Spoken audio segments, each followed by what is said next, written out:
I'm not saying that Tua can't protect himself with this martial arts. All I'm saying is, if you get hit in the head many different ways, your head can snap back and hit the turf. Somebody can come because he didn't get picked up and you didn't see him, and then all of a sudden he hits you illegally. Now what? I mean, all of those sort of things are always a concern. I'm not a Miami Dolphin Tua hater. I don't give a damn what nobody say on social media. I'm talking about what the coach said. I've never seen it, but at the end of the day, like you say, Max, whatever you can do to secure his health and make sure that he's there for you on Sundays, you do. I want to talk to you about this whole jiu-jitsu stuff. It's been driving me crazy for months, since January when they announced it. I said, this is nuts. You don't need to do this stuff. Just get in the gym, train your neck, get your traps ready, find other ways. But supposedly he's taking the jiu-jitsu. And I only have one problem with the whole ideology, and I'm going to show it to you right now. Tua practicing jiu-jitsu, he said, it's helped him learn, strengthen his neck muscles, learn how to fall properly. In what ways, as a master here, in what ways could jiu-jitsu, be beneficial for him? So in case you're wondering, that is two-time Olympic champion Kayla Harrison, and she's got some credentials. Let's look at her credentials. Kayla Harrison, two-time Olympic judo gold medalist, and now a multi-millionaire MMA champion. Further down here in the article, it talks about, she's absolutely jacked. This woman is just jacked. And then here you can see she won back-to-back gold medals in judo at both the 2012 and 2016 Olympics. So you can say she's an expert. She definitely may not be an expert in jiu-jitsu, but she's a mixed martial artist. She's a two-time Olympic champion. So let's hear further what she has to say about Tua Tagovailoa taking jiu-jitsu to help himself with football. For sure, I think that jiu-jitsu and judo are both going to be super beneficial for Tua and what he's trying to accomplish. I think out of the two, judo is a little bit more beneficial just because you're not playing football games on your back. You're learning. And bingo, that was one of the things I had a problem with, is that judo versus jiu-jitsu and which one would actually be better for a football player. But let's continue. Throw people in judo, you're learning how to fall properly, protect your head, protect your limbs so that you don't break a leg, post on your elbow and get injured. I'm also biased. Judo is my first love. So I think that it's a great sport and martial art for him to just pursue. So why did they have him take jiu-jitsu instead of judo? That's just a question I'm posing. I'm not giving any answers. I'll let you guys go ahead and do the research on that. And jiu-jitsu is its sister, so you can't really go wrong with either of them. I'm excited to see his progress and see what he thinks. Maybe not ready to get in the ring with you yet. If he wants to stop by American Top Team and get a lesson from a two-time Olympic champion, I'm more than willing to help him, and he's always welcome here. But maybe start, see how it goes. Sorry for the background noise, but she's in a gym and obviously people are training. Now, I've heard of a lot of football players taking up boxing in the off season. Yeah. I haven't heard of many training in MMA. Yeah. Is this something that you've heard more of being in the industry, or something you think that more should try? Listen, it's so good, right? When you're a specific sport, you're using the same muscles over and over and over again. You're breaking those down and wearing those down. So in the I completely agree with that, by the way. off season, to stay in shape, to train, to use your brain in a different way, to use different muscles is, I think, super beneficial to athletes. I think. Now that's really important. As far as I'm concerned, using your brain, learning how to think in certain situations so that it becomes second nature. So you don't even have to think about what you need to do. When I took Taekwondo as a young man, a long time ago, it became something that I was able to use in football because of my reflexes and actions. Definitely my response time increased at understanding what to do when posed in a certain situation. But I've got some questions in regards to how it's going to help Tua. Science shows that as well. MMA is like a really tough one to pick, like, tennis or. But I love it. I love that they want to like get in there, get beat up a little bit and learn how to fight. I think that's awesome, and I do think it is beneficial for football for sure. She says it's good for football, but nobody ever seems to answer the question that I have. And that question is this. When you're fighting somebody and you're jousting and you're in a position to go against them, yeah, I can look and see what his moves may be, and I can then go ahead and react accordingly. And if he does get a hold of me, I know what he's going to do, and I can learn how to fall accordingly because I'm still in control of my body. The question I keep asking people is, and nobody, and I do mean nobody, has answered. So if you're watching this and you're in jiu-jitsu and you choose to answer this, give me a real answer. Does it matter if you've learned how to fall if you are not in control of the fall? Think about what I just said. Does it matter if you learn how to fall if you are not in control of the fall? And what I mean by that is, if you aren't in control of your body, how are you going to control the fall? And I get flamed on Twitter all the time when I ask that simple question. I'm like, dude, quit bitching at me and quit fighting and answer the question. Yes, I've learned how to fall. Yes, I've done different things to help me, but tell me how jiu-jitsu, judo, or anything helps you if you are not in control of the fall. Well, Barry, what do you mean? You're always in control of the fall. Not really. I've posted this picture of Tua being sacked during the Cincinnati game. This is the play where he got the concussion. Similar to the Green Bay concussion, neither of those two plays was Tua in control of his body. Now I love that they snapped this picture right before it happened. And as you look at it right now, as you look at this picture right in front of you, Tua is not in control of the fall. This man has him wrapped up. He's got control of Tua, and he's about to, as you know, throw him backwards. What can Tua do at that moment to control the fall? Nobody has answered that question for me. There's only really one thing he could do. That's basically tuck his chin. Maybe that will help if he learns that. Tuck the chin real quick. Once you get in a position where you are no longer in control of your body, tuck your chin. That way he won't hit his head. That's about the only thing. But you don't need judo for that. You just need to understand, tuck your chin if you're going down.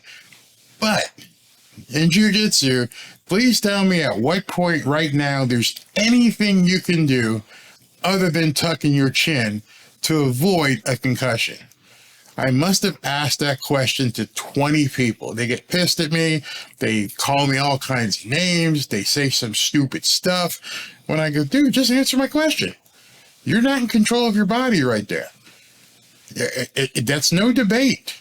This guy right here, this 335-pound defensive lineman, is about to toss you to the ground. He has already wrapped you up. He's pulling you down. There's nothing you can do with your legs. There's nothing really you can do with your arms. Throw the ball, fumble it, who cares? Maybe, and then brace yourself. But other than that, there's nothing Tua can do. So I'm asking you guys right now. I'm looking you directly in the eye. And I want you to tell me what Tua Tagovailoa could do in this instance. Pretty simple question. If there's anybody out there in jiu-jitsu, if there's anybody out there in judo, other than tucking his chin, obvious, tuck the chin, make sure your head doesn't hit the ground. Other than tucking your chin, is there anything in jiu-jitsu, judo, taekwondo, kung fu that he could do right there in that instance to protect himself from hitting his head on the ground? That's been my question. It's very simple, but nobody is willing to answer it. People don't even want to look at that. That's been my question since this entire conversation began way back in January. And here we are in June going into preseason training camp, and nobody has answered the question, what do you do when you are no longer in control of your body? If you know the answer, let me know. But don't get mad at me for asking it. So let's continue with this video. Our NFL reporter Jeff Darlington joins us now for much more. Jeff, between jiu-jitsu and documenting himself with a camera, what more can you share with us about how the Dolphins are approaching this offseason with Tua? Well, Ella, an unconventional head coach doing some unconventional tactics in practice. But very clearly the Dolphins are taking this stance that they're going to do whatever it takes to put Tua Tagovailoa in the position they believe that they had him in last year when he was in MVP form. That's my problem. You are taking unconventional steps to make sure that Tua is protected and can get back to his MVP form. Why not focus on the conventional steps? And what I mean by that is, why didn't you do something about the offensive line? Why do you have to go through so many different unconventional things when I'm pretty sure that the conventional approach of bringing in some stud offensive linemen would have done the trick? It is very clear throughout this offseason that this team is so committed to Tua at this point. You mentioned jiu-jitsu, trying to strengthen his upper body and his neck area to make sure that he learns how to fall to eliminate some of those potential situations that put him into concussion protocol. So we'll see how it works out. But very clearly, unconventional measures being taken in Miami to try to make sure that they're successful this season. Unconventional measures. They're doing whatever they can to make sure that Tua is successful this year. That is a flat out lie. Complete lie. Tua is taking jiu-jitsu. What did Chris Greer and Mike McDaniel do? They still have the same offensive line. They brought in Isaiah Wynn. Maybe he can step in, but you haven't really done what's necessary, in my opinion, to make sure that Tua is protected. And now they're going to talk about the actual jiu-jitsu thing. How about the health of Tua, Jeremy? Yeah, Field, I'm told he's completely healthy. There's really no concern there right now from a team standpoint. Tua has been practicing jiu-jitsu to learn how to fall forward to protect his head if he's taken a hit. Well, I was told the Dolphins actually implemented some of those practices into their pre-practice routine with all the quarterbacks to learn how to fall forward to protect that head. And cool story I heard about Tua today at practice. They were lagging a little bit, a little sloppy, so he stopped practice and drilled into his offensive guys a little bit, like, hey, let's get this going. I was told that that's a leadership quality that maybe 2 years ago, Tua doesn't do. All right. Wow. Imagine that. Imagine me making a video back in December that everybody got pissed off at me about because I said Tua was not exhibiting leadership qualities. I said that back after the Green Bay concussion, and I said he disappeared and he's not showing up as a leader. Now, ESPN is reporting that Tua stepped up during OTAs, made the guys get their asses back in position, get back on the field. We're not doing things the way that Mike McDaniel expects. I just showed you in the C block where Mike McDaniel cut the practices short after 6 because he saw the guys are ready. Perhaps that was one of the catalysts. Maybe that was one of the triggers. He went, hey, Tua's on it. Tua has assumed the leadership role. Many of you gave me a hard time because I said Tua wasn't showing up as a leader. I said it. People got ticked off, and now it's so different that ESPN had to just report that Tua stepped up and became a leader, and that people haven't seen that in the last 2 years. I did make it up. I could see it the entire time. This guy is the captain. He's got the C on his shirt. He's supposed to be the guy running things. He finally stepped up, made the guys practice harder, and ESPN just reported on it. And then Mike McDaniel stopped having OTA practices. You think that's a coincidence? I think not. So Mike McDaniel and the Dolphins were in OTAs today, and the big question mark has been the health of their quarterback. Tua Tagovailoa has started martial arts training to help protect him and potentially avoid further injury. The head coach expanded on those details. Take a listen. It kind of looks like bullying. Like, it's just a guy being attacked and going to the ground, and then how to transfer energy to disperse it and not have a central impact focus. It's something that, it makes you think, hey, why haven't we detailed this before? If you watch the Miami Heat series, if you've watched LeBron James play in some of these games, and you watch NBA players fall on a hardwood floor, you do see it sometimes, but you seldom see them hit their noggins on the hardwood. As they're falling, they all know to just simply tuck. They all know, don't let your head hit the wood. As you're falling and sliding, you'll see them tuck. I watched Jimmy Butler do it. I've watched these guys do it all year long watching basketball. They actually slide. They put their hands out and they tuck their head. They've learned that over years and years of playing basketball, all the way back probably in CYO leagues or high school. And we're just having to learn right now. Tua is just having to learn right now how to do something that we all learned early in our athletic career. Tuck the head and slide. But better late than never, I guess, right? Just picture this. It's a lot of strategic falling that is patterned after things that happened to our quarterbacks during the season. There's a bunch of different movements. I'm sure they have names. I couldn't describe them adequately. The best thing I have is, they're getting taken to the ground in the fashion they got taken to the ground in, as best replicated in the course of their playing experience. All right, I love the quote. I wish people could see Key's reaction during that quote. Is this all going to help Tua and potentially preserve him during this season, Key?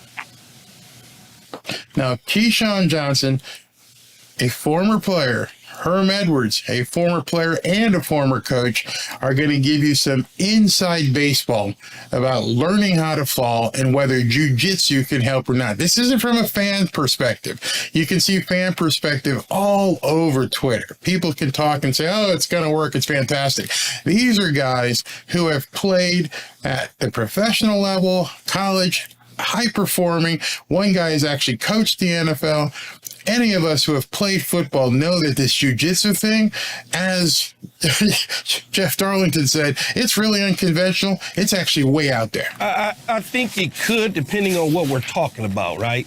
We're talking about falling to the ground. If my eyes are correct from what I saw in the past, it had nothing to do with his body part falling to the ground as much as it had his head slamming to the ground. So, and Dan Orlovsky had a problem with this, but he's absolutely right. If you've got a free guy coming in at you, like Milano from Buffalo, and he's coming after you full speed, doesn't matter if you've learned how to fall unless you're just going to go down. Maybe that's what they should tell him to do. If you see a guy like that coming at you, just go down. So when you have a Quinnen Williams or Von Miller coming from the backside. Now notice as he's falling right there. This guy did come from his backside, from his blind side. He's wrapped up his legs. Right now, as he's wrapping up his legs, he's actually going to turn Tua as he begins to tackle. Tua right now has his arms out, getting ready to fall. Before his head hits, he could have wrapped himself up, put his arms in, and tucked his head. But that's not what happens. Look as he falls and listen to Keyshawn at the same time. Unless you... Boom. Boom. Falls right down prone like a baby. Both arms are wide open out to his side, and his head hits the ground. There's no jiu-jitsu move that's going to help you with that. None.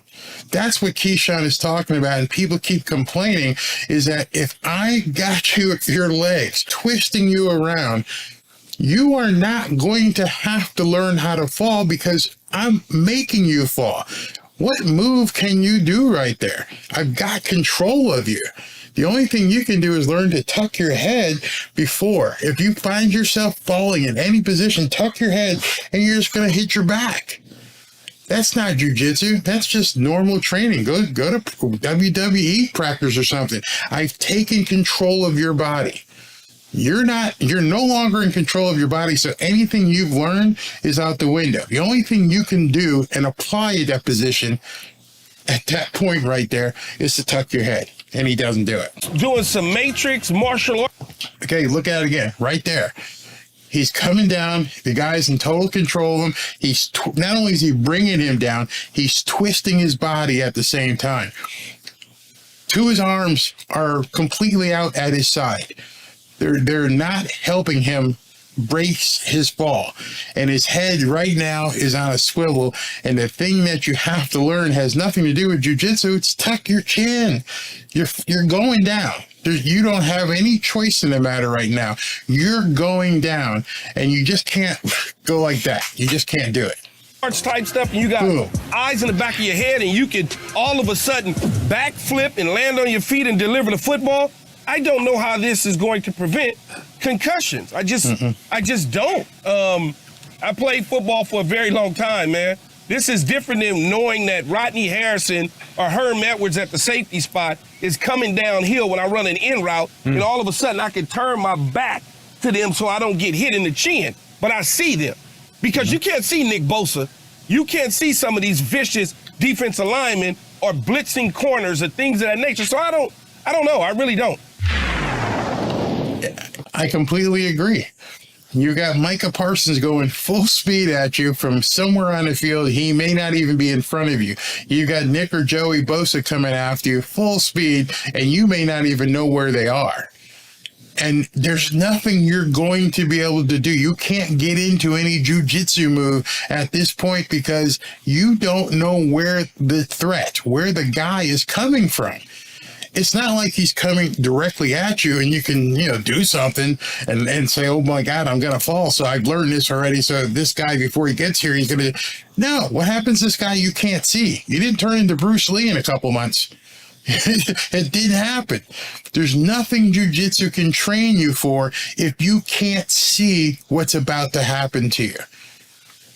I'm sorry. I mean, there's other people out there who say jiu-jitsu works. Show me how jiu-jitsu can help you recover or defend from an assailant or from an attack that you can't see coming. Joey Bosa coming from your blind side, or actually from Tua would be over here, or somebody getting blocked around and coming around, or somebody blitzing that you don't see. How is someone who's taken jiu-jitsu supposedly for 3 or 4 months that has had maybe 10 or 11 lessons if he went every Friday, as they said, how is he going to stop something he can't see? Like Keyshawn said, this isn't the Matrix.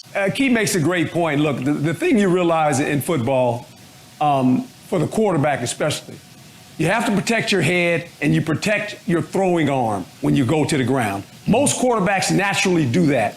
And he was talking about his throwing arm. Notice in that Green Bay clip where he went down on that clip, he had both arms out at his side. There was nothing he could have done. Imagine if he had put his weight on his left arm and jammed his shoulder. He didn't protect his head. He didn't protect his shoulder. Neither of them.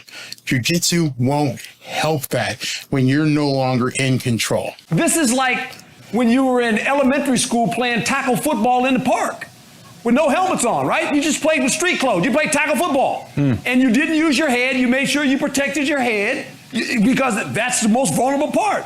And Herm is giving up his background of playing football on the street, so he's obviously grew up in the inner city. I grew up in the inner city, played many football games in between parked cars, seen friends of mine break their wrist and break ankles and things like that.